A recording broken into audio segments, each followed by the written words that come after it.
1517년 10월 31일 날 마르틴 루터가 그 위튼버그 그 문에 95개 조항의 그 로마 캐톨릭 교회의 교리에 반박하는 반박문을 못으로 박았습니다. 그게 505년 전이죠. 1517년도 10월 31일 날 그 일이 일어나고, 그리고 많은 사람들이 그것을 읽고, 그리고 그때 마침 하나님의 경륜 아래 프린팅 시스템을 잘 개발할 수 있는 그러한 또 기회가 있고 해서, 그 전에도 많은 시도가 있었지만 100년 전에, 그 100년 전에 위클리프라는 사람이 또 성경을 통해서 하려는 그러한 종교 개혁의 일이 있었지만 1517년을 그 기반으로 해서 종교 개혁이 일어난 것을 저희들이 기념합니다. 그래서 10월 마지막 주는 종교 개혁 주일이라고 교회들이 다 생각을 하고 있습니다. 10월 31일이 종교 개혁의 날인데요. 10월 마지막 주, 오늘은 10월 30일이죠. 근데 아주 감사하게도 10월 30일 날 이제 종교개혁의 날을 저희들이 기념하고 또 생각하면서, 오늘 저희들이 전한 말씀이 정말 사도 바울이 복음의 이 핵심에 대해서 말하는 것들을 저희들이 같이 보게 되어서 종교개혁주와 잘 어울린다라는 생각을 했습니다. 갈라디아에서 사도 바울이 말씀한 것은 오직 하나의 복음을 말씀합니다. 율법과 규례를 지킴으로 인하여서, 우리의 성과로 인해서, 우리의 행위로 인해서 하나님 앞에 온전히 설 수는 없습니다. 우리가 하나님 앞에 온전히 설 수 있는 길은 오직 은혜입니다. 오직 믿음입니다. 오직 그리스도를 통함입니다. 라고 이야기를 하는 겁니다. 그 복음을 이야기하는 것이죠. 어떤 그 광고를 봤더니 하나님의 마음을 시원하게 해드리는 그런 집회, 하나님을 기쁘시게 하는, 하나님 앞에 온전히 서게 하는 이라고 하는데, 내용물은 거의 다 우리의 열심으로 결론이 날 때가 많이 있는 것을 보게 됩니다. 그런데 갈라디아서를 통하여서 기독교의 가장 핵심적인 복음을 이야기하면서 사도 바울은 다시 한번 강조합니다. 복음으로만 하나님 앞에 설 수 있고, 복음 안에서만 우리가 진정한 정체성과 자유함을 얻을 수 있다라는 것을 배우게 됩니다. 하나님 앞에 완전히 설 수 있는 것은 완전히 수동적인 것입니다. 바로 이 메시지가 공격을 받고 있었고, 그리고 많은 갈라디아 교인들이 이 메시지의 공격에 혼돈이 있어서, 그래서 혹시 정말 믿기만 하면 되는 건가? 예수 그리스도가 하신 일이 정말 그렇게 대단한 일인가? 내가 좀 더 열심히 해야 되지 않는가? 그리고 규례를 지켜야 되지 않는가? 그리고 우리의 전통을 좀 더 따라야 되지 않는가? 라는 혼돈이 있었습니다. 본문이 이 말씀을 계속 혼돈하는 그리스도인들에게 사도 바울이 이제 계속, 저번 주에도 복음은 한 가지다라는 것을 말씀을 하고, 그리고 본문에서 11절부터 나오는 말씀은 그가 어떻게 부르심을 받았고, 그리고 그가 전한 복음이 어떤 것인가 하는 것을 또 설명하면서 연결성을 이야기합니다. 사도 바울의 회심과 그리고 그의 삶에 대해서 이야기해요. 처음에 회심하고, 그리고 첫 아기 그리스도인으로 사는 그러한 모습이 어땠는가, 자기의 회심에 대해서 이제 설명을 하는 말씀입니다.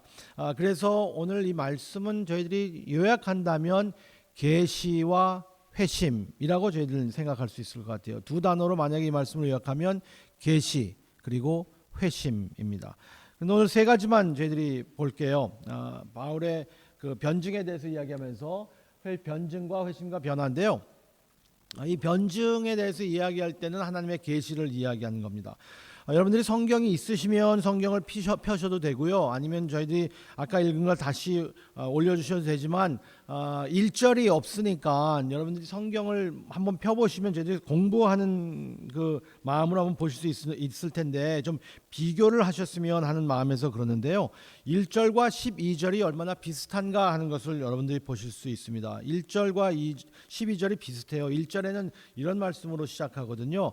사람들에게서 난 것도 아니요 사람으로 말미암은 것도 아니요 오직 예수 그리스도와 그의 죽은 자 가운데서 살리신 하나님 아버지로 말미암아 사도된 바울은 이라고 첫 구절이 이렇게 쓰여져 있습니다. 12절에 이렇게 또 쓰여져 있습니다. 이는 내가 사람에게서 난 것도 아니요 배운 것도 아니요 오직 그리스도의 계시로 말미암은 것이라. 비슷한 말씀이죠. 똑같은 말씀 같죠. 1절에서는 사도 바울이 사도된 것을 증명하고 있는 겁니다. 나는 계시로 사도 바울이 되었다. 누구에게 배운 것이 아니다. 어디 가서 내가 어디 학교 가서 아니면 누구를 만나서 된 것이 아니라 하나님께서 부활하신 예수 그리스도를 통해서 나에게 직접 찾아오셔서 나를 사도되게 하셨다라고 해서 사도됨을 변증하는 겁니다. 12절에는 자기가 전한 복음을 변증하고 있습니다. 그래서 사도됨과 그의 전한 복음이 사람에게서 난 것이 아니다. 내가 부르심도 사람이 불러서 낸 것이 아니고 내가 전하는 이 복음의 메시지도 사람이 가르쳐준 것이 아니다. 직접 계시가 된 것이다라고 변증하고 있는 거예요. 굉장히 중요한 거예요. 왜냐하면 사도 바울이 전한 복음을 가지고 있었는데 사람들이 혼돈을 하는 이유가 뭐냐면요. 본질을 흐리게 하기 위해서는 증인, 증거인에 대해서 자꾸 질문을 하게 하고 의심하게 하면 됩니다. 만약에 제가 여러분들께 무엇을 팔려고 하는데 그 물건에 대해서 설명하는데 여러분들이 저랑 반대되는 비슷한 다른 걸 파는 사람이 제가 장사되는 게 별로 마음에 들지 않으면 그 물건에 대해서 이야기할 수도 있겠지만 저에 대해서도 이야기합니다. 저 노사장 말이지. 저 사람이 여기 와서 이거 팔다가 사기당해서 어떻게 됐고 사기쳤고 저기서 어디서 어떻게 했다 그랬고 제 크레디빌리티를 내려버리는 거예요. 그러면 제 물건도 크레디빌리티가 내려갑니다. 당연히. 그래서 이 종교 지도자들이 그런 택틱을 썼어요. 사도 바울 어떤 사람인 줄 아느냐? 이 사람이 가르치는 것을 어떻게 믿을 수 있느냐? 그 내용도 이상한 내용이고 할례 받지 말라고 하는데 내용도 이상한 내용이고 이 사람을 어떻게 믿을 수 있냐? 이 사람이 어떤 사람인 줄 아느냐? 라고 계속 공격을 했었어요. 그래서 이 복음이 흔들리는 거거든요. 그로 인하여서 사도 바울이 편지를 쓰는 겁니다. 내가 사도된 것은 계시로 된 겁니다. 부활하신 그리스도가 저를 부르셨습니다. 그리고 제가 전하는 이 말씀도 하나님께서 우리에게 계시로 주신 겁니다. 그래서 1절은 자기의 복음에 대해서, 2절은 자기가 전한 복음에 대해서 변증을 합니다. 이 1절과 12절이 비슷한 이유는 제 생각에는 사도 바울이 사도성의 진실성과 그가 전하는 메시지의 진실성의 일치됨을 이야기하는 건데요.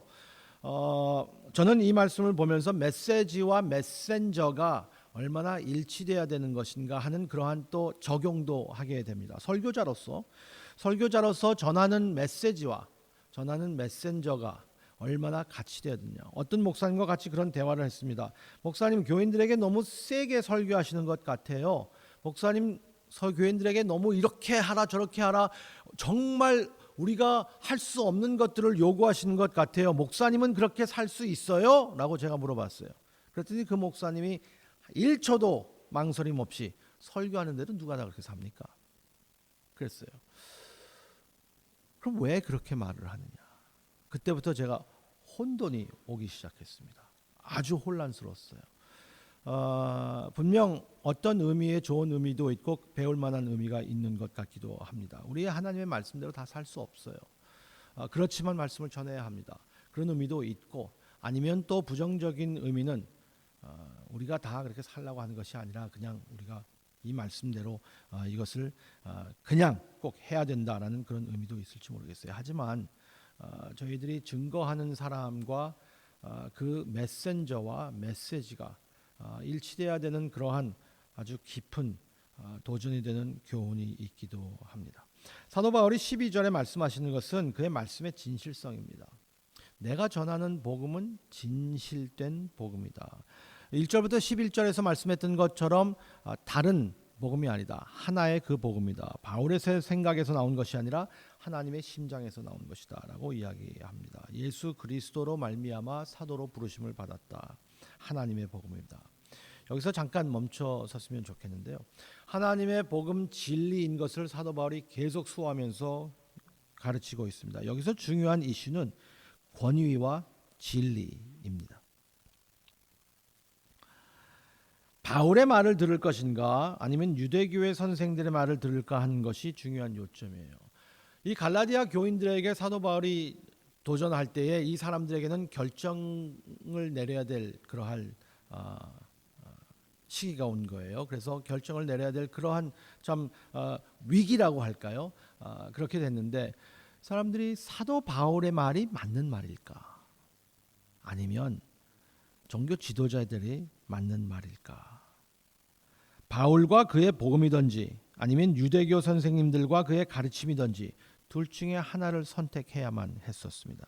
바울은 갈라디아 교인에게 또 우리에게 진리에 대해서 강조하고 있습니다. 여기서 제가 사도 바울이 강조하는 것을 재강조하는 이유는 진리의 중요성입니다. 진리의 중요성.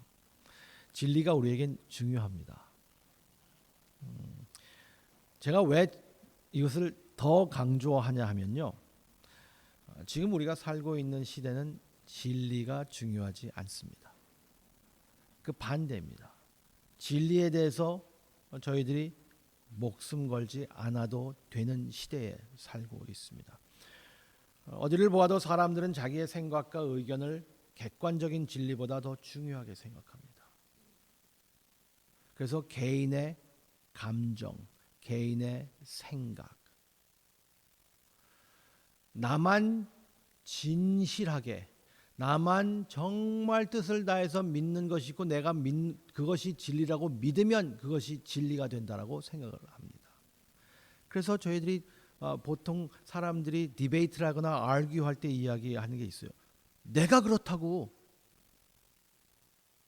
내가 그렇다는데 무슨 말이야? 라고 말하는 사람들이 있어요. 그러면은 제가 거기서 바로 이야기는 못하죠. 제가 용감하지 못하니까 속으로만 그렇게 합니다. 네가 그렇다는 게 뭐가 중요한데? 라는 생각이 드는 거예요.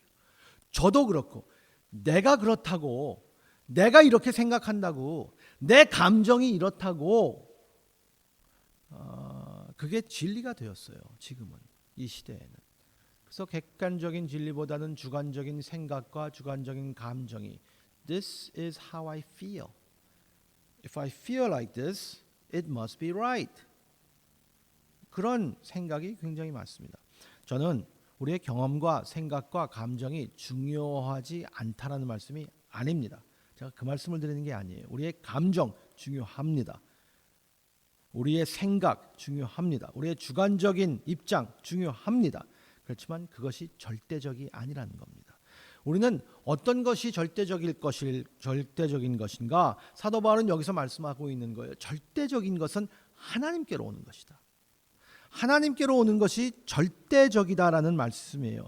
너무 자아중심이 되어서 객관적인 절대적인 진리보다는 나의 경험이나 느낌이 훨씬 더 그럴듯하게 보이는 이 시대가 아마 사도 바울의 시대랑 비슷한지는 모르겠지만 더 이상 절대적인 그 진리에 관심이 없어요. 누가 This is absolute truth 그러면은 바로 거부 반응이 일어납니다. 여러분들도 그러신지 모르겠어요. 이게 absolute truth예요. 이게 절대적인 진리입니다. 라고 하면 왜 그렇게 생각이 좁습니까? 왜 이렇게 편협합니까? 라고 이야기해요. 어떤 사람들은 그렇게 말합니다. 나는 절대적인 진리를 믿을 수 없습니다. 절대로. 그게 절대적인 생각이에요. 나는 절대적인 진리를 믿을 수 없습니다. 절대로. 라고 이야기하는 사람들이 많이 있어요. 저희들은 어떻게 해서든지 간에 객관적인 우리의 바깥에 있는 진리가 있습니다. 하나님을 믿는 사람들에게는 이 진리가 더욱더 중요한 것이죠. 제가 드리는 말씀이 좀 딱딱하게 들릴 수도 있을지 모르겠어요. 너무 딱딱하다, 너무 편협하다, 너무 내로하다라는 생각이 있으신지 모르겠습니다. 그런데 저도 교회에 다니는 사람들이 너무나 무례하고 그리고 너무나 자기가 믿는 것이 다 맞다고 생각하는 것을 너무 고집스럽게 생각하는 것은 믿어요. 그리고 그것을 인정합니다. 아마 저도 그럴지도 모르겠어요. 그렇지만 제가 생각하는 것이 절대적이 아니라 하나님의 절대적인 진리가 있다라는 겁니다. 그것을 어떻게 해석하는지는 사람들이 다를 수 있겠지만 제가 지금 좀 철학적인 말씀인지 모르겠지만 절대적인 진리, 내 생각과 내 감정과 내 경험에 바탕하지 않은 아웃사이드에 있는 절대적인 진리를 믿으시느냐입니다. 그걸 있다고 생각하십니까? 있다고 생각하는 것이 그리스도인이라는 거예요. 그것을 어떻게 해석하든지 그것이 나에게 어떠한 연관이 있는지는 이제 두 번째 문제가 되겠죠. 세상 사람들은 아마 저희들이 너무나 고집스러워서 하나님을 믿는 사람들은 터무니없는 말도 안 되는 것을 믿고 산다고 할지도 모르겠어요. 그런데 교회 다니는 사람들은 자기가 모든 것을 다 알고 있고 다른 사람들은 또 틀리다고 생각하는 것이 또 많이 있어요. 여기서 저희들이 좀 제가 말씀드리고 싶은 것은 하나님을 믿는 사람이든지 믿지 않는 사람이든지 모두 다 영어로는 faith assumption이 있습니다. 믿음의 전제를 가지고 있어요. 모든 사람이 다 믿음의 전제를 가지고 살고 있습니다. 믿음에 대한 전제 의식을 가지고 있다는 것이죠.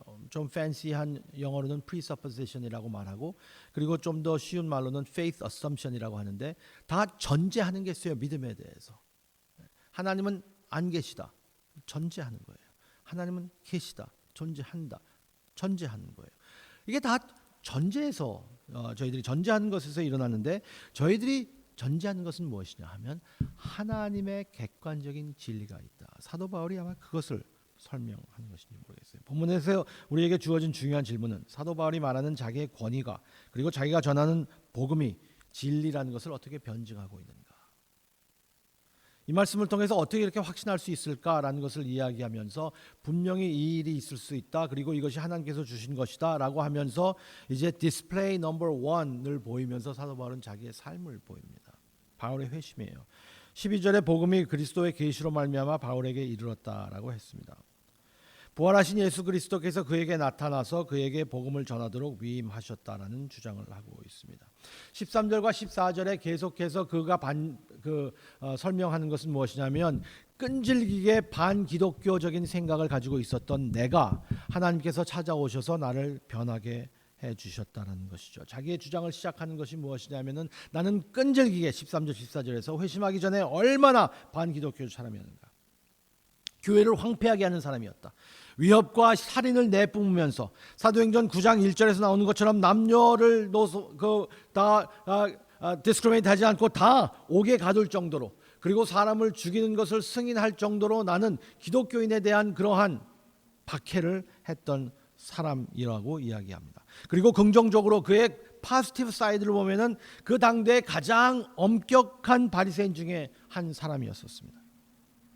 바울의 업적 뒤에는요.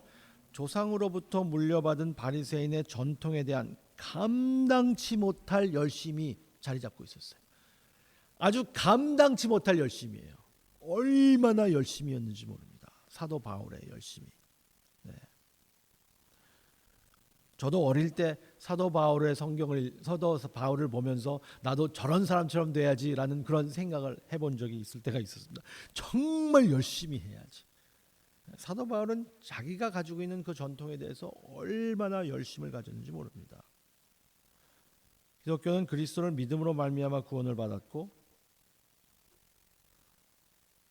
그리고 그리스도의 은혜로만 살 수 있다라고 하는 것인데 그 복음이 들어왔을 때에 사도 바울이 가졌던 믿음, 그가 가지고 있었던 열심, 그자가 가지고 있었던 그 확신 이것이 이것이다 라고 했던 것이 복음이 들어와서 그것을 다 상대화시켜 버렸어요.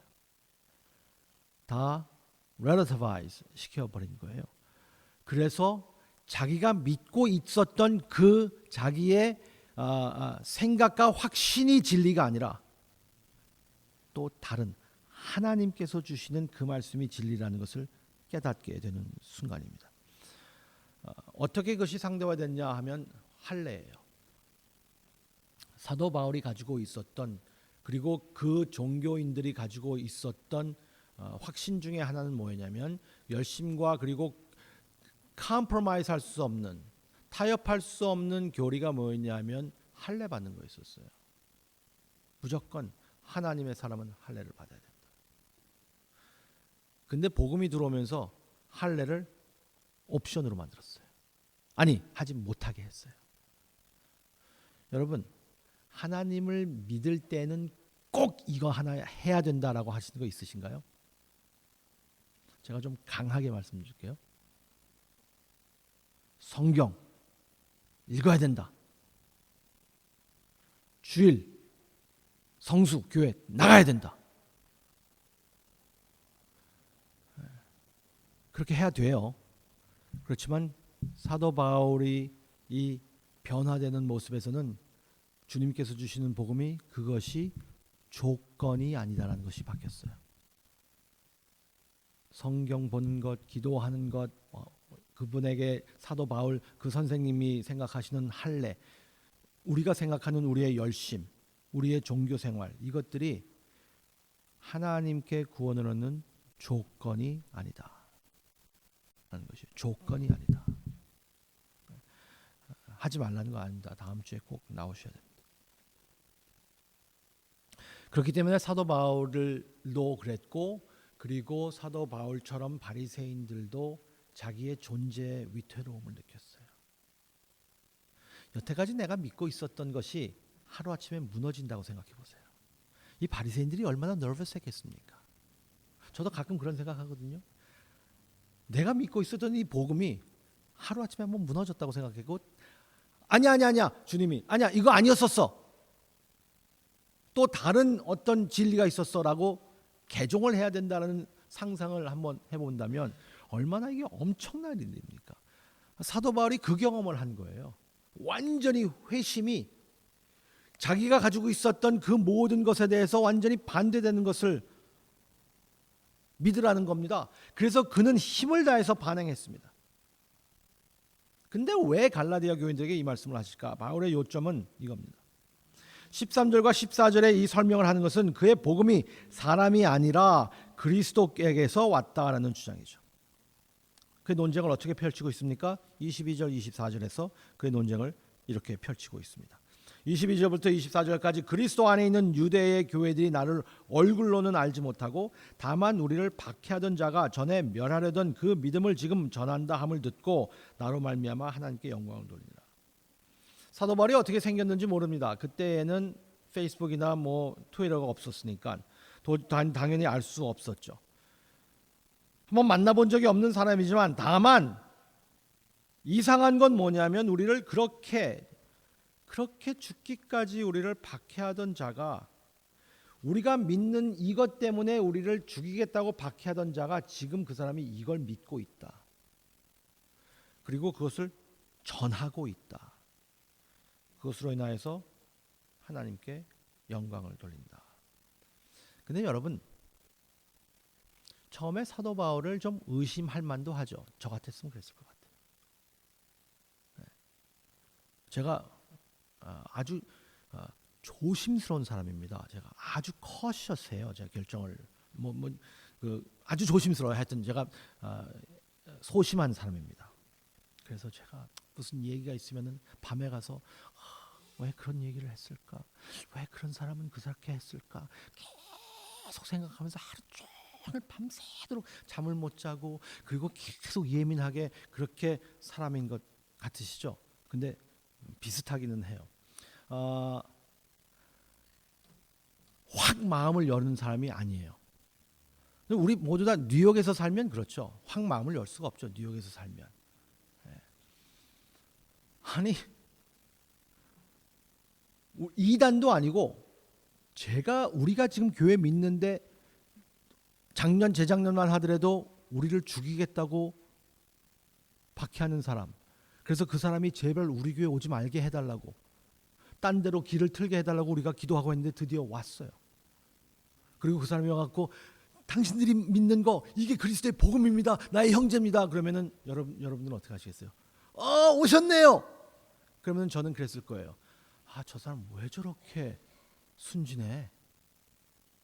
어떻게 저렇게 순진하게 사도 바울을 저렇게 받아들여 주지? 그리고 제가 뭐 했을 것 같아요? 강도사님, 신강도사님, 좀 시간을 두고 봐야 돼.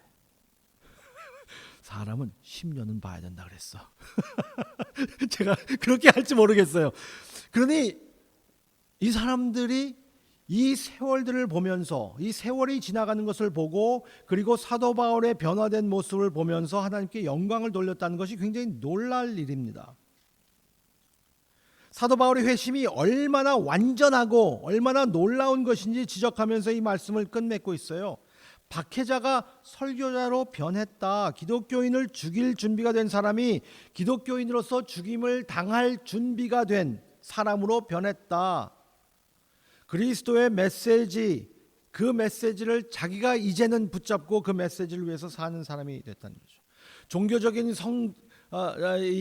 성취와 그리고 종교적인 정체성을 가졌던 그 사람이 이제 그것을 버리고 복음 안에서의 비전을 가진 사람으로 변했다. 어떻게 된 일이에요? 어떻게 놀라운 반전을 설명할 수 있습니까? 이 일을 저희들이 질문할 때는 이게 사람이 하는 겁니까? 하나님이 하는 겁니까? 사도 바울이 지금 잠깐 정신이 나간 겁니까? 아니면 죽은 자 가운데서 다시 살아나신 예수 그리스도께서 정말 다메섹 속상에서 사도 바울을 만나서 그가 진리의 복음을 전하도록 사도로 부르셨습니까? 정말 그렇게 변했습니까? 정말 우리가 오늘 찬양한 것처럼 은혜, 은혜, 은혜, 모든 것이 은혜, 하나님께서 찾아오셔서 이렇게 변할 수 있을까? 바울의 변화를 통해서 저희들은 배울 수 있는 것은 복음은 그저 우리가 생각하는 종교가 아니라는 겁니다. 정말 초자연적인 역사가 있는 겁니다. 저는 요새 신앙생활하면서 점점 더 그런 것에 대해서 좀 생각을 하게 되는데요. 영적인 면이 분명히 있습니다. 하나님과의 관계에서 영적인 것, 우리가 생각할 수 없는, 우리가 상상할 수 없는, 우리가 materialize 하거나 conceptualize 하거나 개념화할 수 없는, 그리고 그것을 센텐스로 글로 제가 쓸 수 없는 하나님의 영적인 세계가 있습니다. 하나님께서 부르시는 그런 부르심이 있습니다. 저는 저희 아이들을 위하여서 기도하면서 이런 기도를 드리기 시작했습니다. 하나님을 알고 하나님을 믿고 하나님을 중요히 여기고 이런 거 다 중요한데요. 하나님께서 초자연적인 그러한 영적의 만남이 있어야 되는 것이 얼마나 중요한가 하는 겁니다. 하나님의 그 영적인 만남, 사도 바울이 그걸 경험했어요. 여러분들은 경험하셨나요? 사도 바울이 그걸 경험한 거예요. 그래서 이 복음의 변화를 이야기하는 겁니다.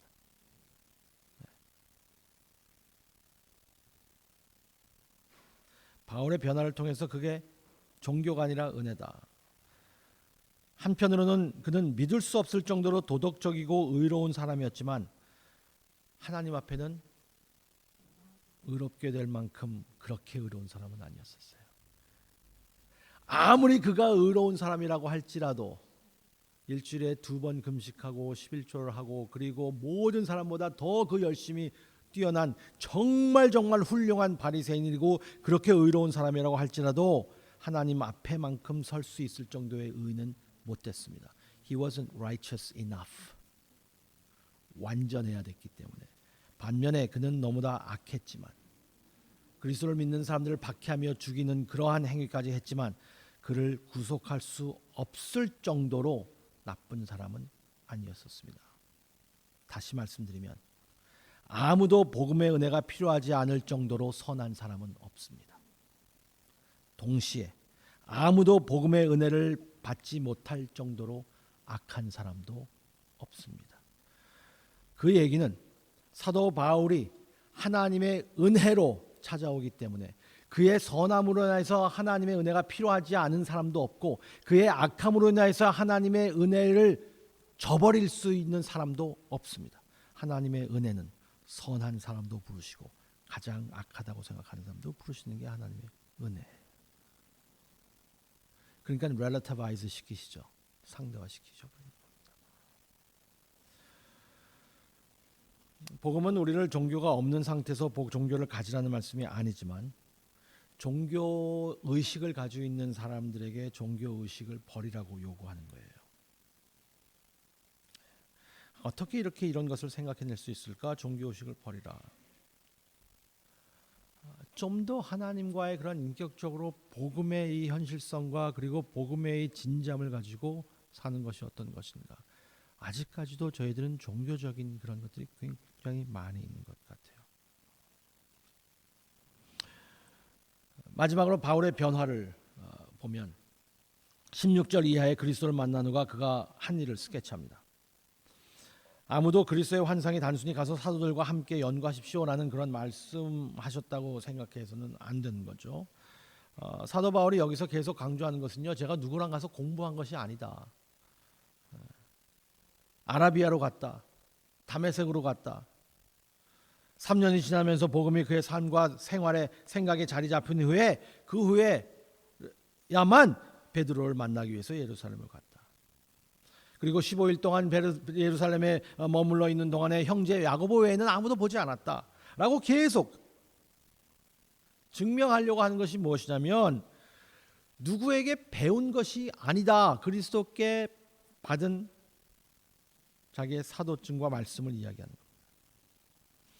여기서 저희들이 좀 한 가지 교훈이 있다면 사도 바울이 이 갈라디아를 쓰면서 이 교훈으로 설교해라라는 말씀은 아니었겠지만 사이드발로 제가 한 가지 교훈이 있다면 사도 바울의 성장과 제자도의 길을 좀 보게 됩니다. 바울은 하나님과 독대의 시간을 가졌어요. 아라비아에서 보낸 3년 동안 우리는 그가 나중에 가르쳤던 많은 것을 하나님께로부터 배웠다고 생각합니다. 우리 교회는 그렇지 않지만 많은 종교인들은 활동과 성취를 너무 강조해서 성찰과 묵상이 부족한 시대입니다. 우리 교회는 성찰과 묵상이 너무나 충만하고 활동과 성취가 부족한 면이 있기는 하지만 사도 바울이 하나님과의 그렇게 깊은 그러한 관계를 갖고 영적인 관계를 갖고 그리고 예루살렘에 올라가서 다른 사람들과 함께 사역하는 모습들을 보여줘요. 하나님의 사람들이 일하는 모습은 그런 것 같아요. Solitude and community. Solitude and community. 헨리 나웬이라는 사람은 solitude, 홀로 하나님과 독대하는 시간을 정말 즐기고 거기서 힘을 얻기 위해서는 커뮤니티가 있어야 된다. 서로 공동체가 있어야 된다. 그리고 공동체를 정말 즐기기 위해서는 홀로 하나님과 독대하는 시간이 있어야 한다. 이게 서로 움직이는 것 같아요. 혼자 신앙생활 할 수 없어요. 하나님과 나만의 관계로만 있을 수는 없어요. 그렇지만 하나님과 나만의 관계가 없으면 안 됩니다. 여러분들은 어떠세요? 그리고 또 같이 움직입니다. 또 같이. 그래서 그런 것으로 인하여서 하나님께 영광을 돌렸다라고 24절에 말씀하는데요. 여기서 제가 지금 말씀드린 것을 요약을 한다면 개인의 묵상 그리고 공동체의 사역 그 결과로 하나님의 영광. 제가 이 성경 기준을 보면서 이렇게 이퀘이션이 나오는 것 같다라는 생각을 했었어요. 사도 바울의 삶을 보면서 저희들은 이 말씀을 통해서 사도 바울처럼 살라는 말씀은 아닙니다. 하지만 복음을 가지고 있는 사람들에게 이렇게 비슷한 패턴은 있는 것 같아요. 이걸 분명히 저는 특별화한 것이 아니라 보편화할 수도 있다라고 생각을 합니다. 우리 모든 그리스도인들에게 보편화할 수 있는 레슨이라고 생각하는데 그것은 제너럴한 레슨이 무엇이냐면 하나님과의 독대 시간과 그리고 공동체의 사역과 이것을 통하여서 결과는 분명 하나님께 영광이 일어나는 것입니다. 많은 때에 종교 개혁이 있어서 저희들이 좀 더 이것을 강조해야 될 것이 있겠지만 우리 그리스도인들도 내가 성장하고 얼마나 내가 그리스도 앞에서 성숙한 거룩한 사람이 되어야 될까 이것을 목적으로 삼는 사람들이 있습니다. 그건 목적이 아니에요.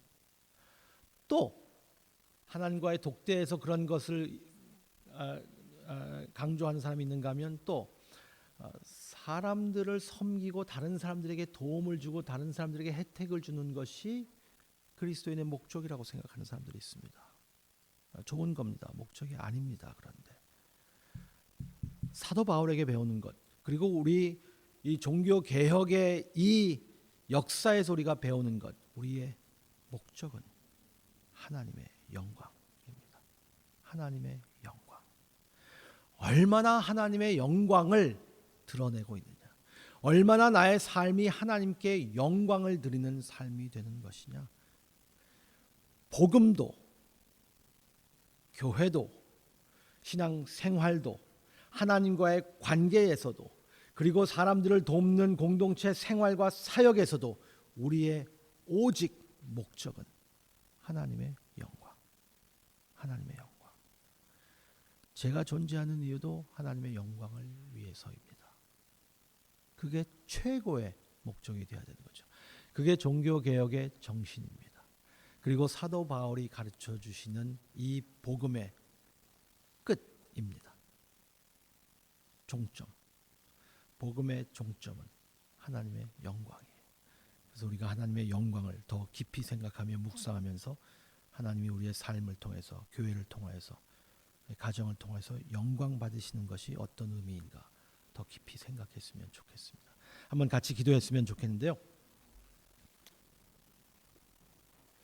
하나님과의 독대 관계, 공동체의 다른 사람들 간의 사역, 그 모든 것이 포인트하는 것은 하나님의 영광, 하나님을 찬양하는 것입니다. 저희들 다시 한번 그걸 생각하면서 주님께 성령님께서 알려주시는 대로 고백하는 시간이 됐으면 좋겠습니다. 조용히 묵상하며 기도하시겠습니다.